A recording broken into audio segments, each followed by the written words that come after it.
Hello, Pod Save the UK listeners. This is Nish Kumar, and I'm joined, as always, by the one and only Coco Khan. Hi, Coco. Hi. Oh my God, that's so weird you said that because, recently we've been talking about fake email addresses. My very first email address was the one and only UK 155. I was just really taken aback by that. I picked 155 just to be certain that there were not another 154 the one and onlys out there, The use of the number afterwards to slightly negate the claim is all I would say. Okay, I take that. I was 12. I am the 155th one and only.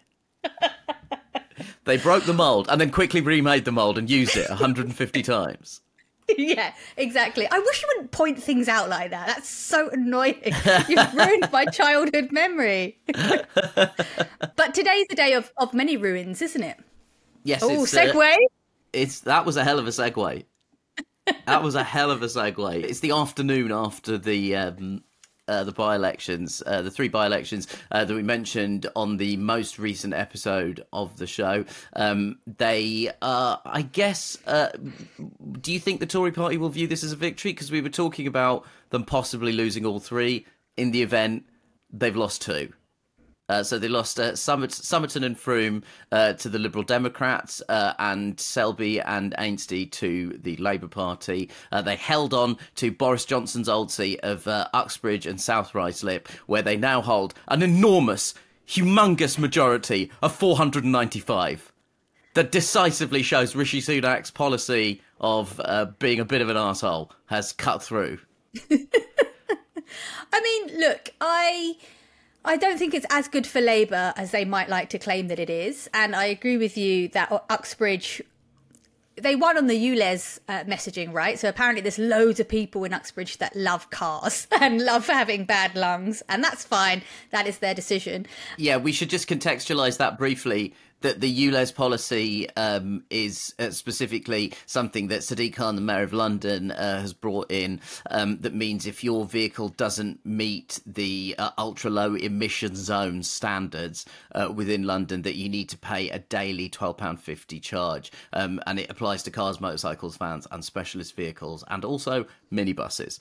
And apparently the Tory party push in Uxbridge was essentially supposed to be on a referendum on the recent extension of the ultra-low emission zone. And actually towards the end, the ULEZ campaigner, that's what he actually called himself. He didn't call himself the Conservative Party candidate. Towards the end of the campaign, he was literally going by anti-ULEZ campaigner, which really shows you what they were doing. I know it's not a resounding victory for the Tories, but they did still hold on to it. And I think there's two things to think about with Uxbridge. One, Uxbridge is really ethnically diverse. And so I think that's telling us Labour is losing its POC vote. So I think that should be a concern for them.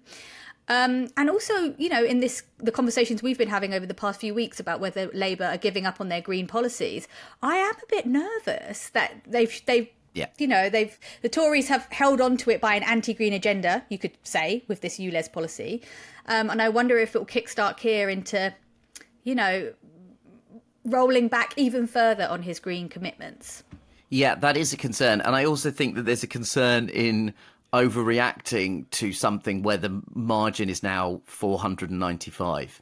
I think that reading anything decisive from that and Labour taking that as an indication to make further concessions on environmental policies would be very, very unwise. It's a razor thin margin. That's Starmer. Yeah, he's the sort of guy to do that, though, isn't it? He's quite sort of, I would say, thin-skinned. Perhaps I'm wrong. Perhaps I'm, too critical. But I feel I wouldn't put it past him to take this as a sign of something.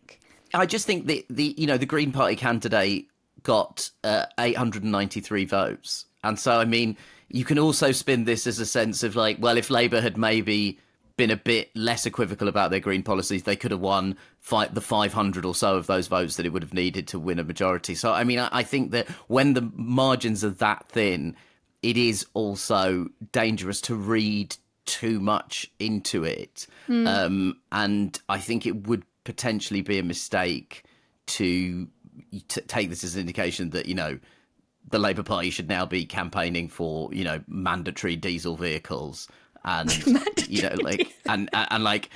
aligning themselves with a protest group called Just Stop Oil. Like, I think that this would be a very dangerous thing. It's also worth mentioning that Brunel University, which is a university in the constituency, was not in term. So the 20,000 odd student body didn't vote in that constituency, or certainly a lot of them almost certainly wouldn't have voted in that constituency. So again, there are other factors at play that need to be considered when something is that narrow. The other two seats that they lost must be a source of really, really huge concern in CCHQ, in the Conservative Party headquarters. In Somerton and Frome, the Liberal Democrats overturned a majority of more than 19,000.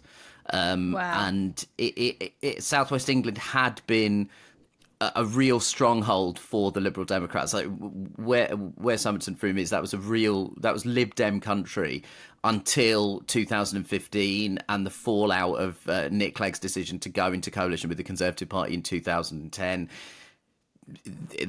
But the kind of resurgence of the Lib Dems in areas like that is probably worrying for the Conservative Party, given that the Liberal Democrats are also having surges in previous Conservative strongholds. In places like Chesham and Amersham, which are previously sort of Conservative strongholds, the Liberal Democrats have done pretty well there. It's probably something that is giving them some disquiet, right?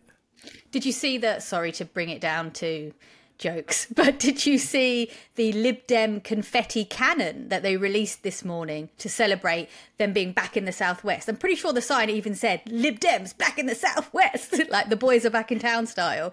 And they all they lit a confetti cannon, and there was a brief moment where you thought, it's not going to go off, it's the Lib Dems.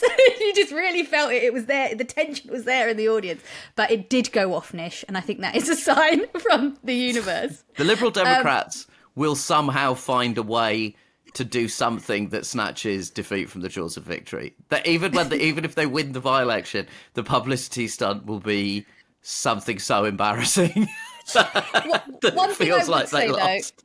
And let's definitely talk about the other two seats. But the last thing I want to mention on Uxbridge is that, you know, I'm always really interested in the idea of like who's in power and the kick against power and that relationship and how powerful that can be or not so powerful. And, you know, even though, yes, we have a Conservative government, we have a Labour mayor. Uxbridge, you could argue, was Labour in that respect. And so that for them was the rebellion vote, you could argue.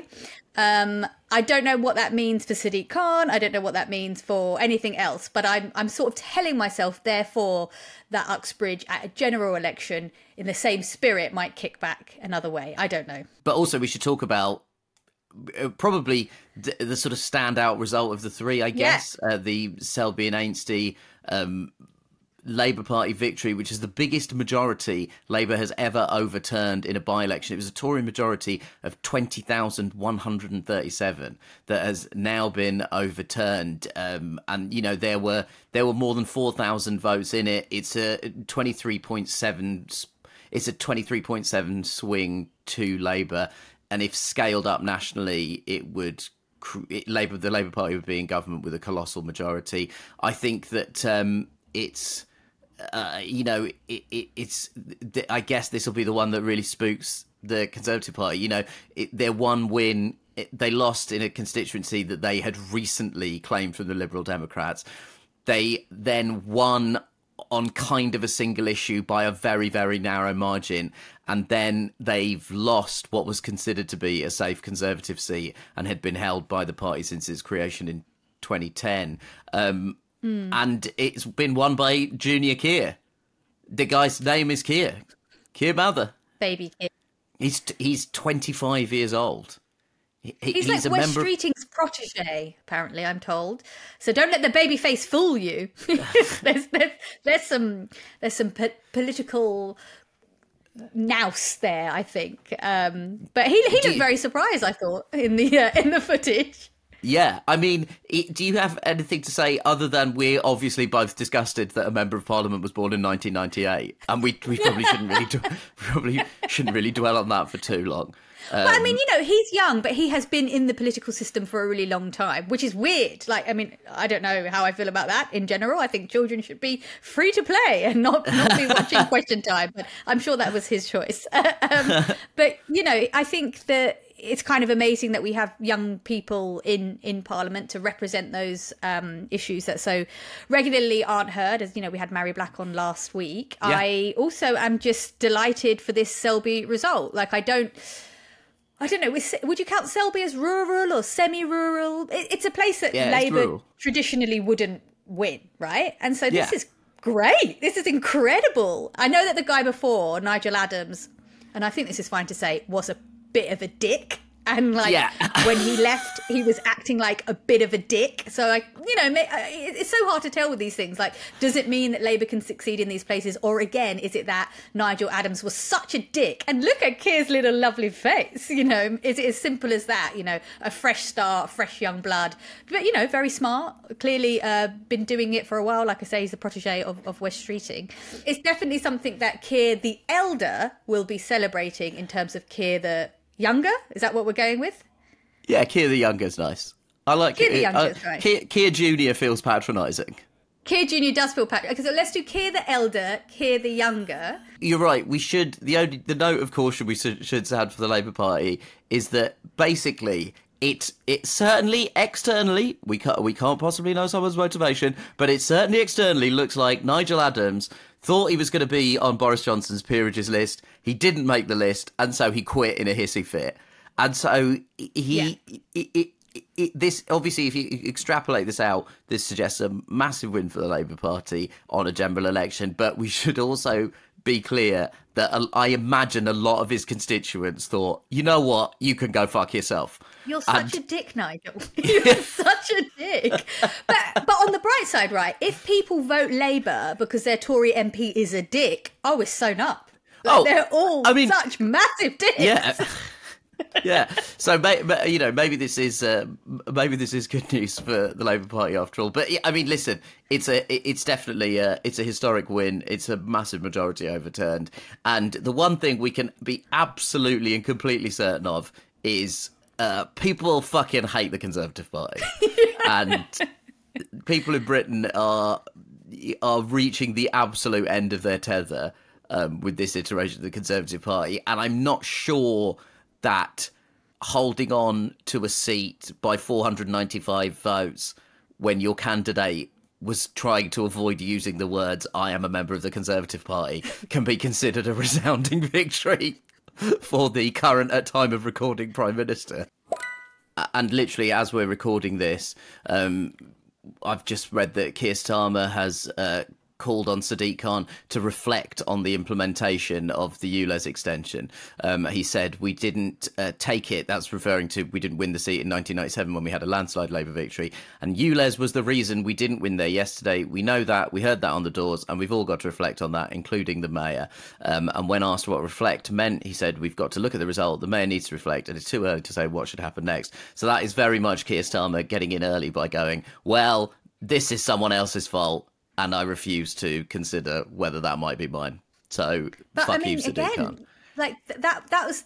It's playing out. It's actually happening. What does this mean for Labour's green policies? You know, if it is just about getting into power, will this shape how much they prioritise green in their manifesto and also how much they implement it? It's quite nerve-wracking to think that maybe just 500 votes could change the national agenda of an issue that is so urgent. Yeah. It's kind of terrifying. I'm a bit like shooketh about it, as the kids say. Well, I think we've got plenty to think about, but unless anything earth-shattering happens between now and next week, we will be back as usual on Thursday. We hope you have a lovely weekend and you keep your lungs clean, because God knows these politicians aren't going to do it for you. Take care, everyone, and thanks for listening, Pod Save the UK listeners. We're back next week.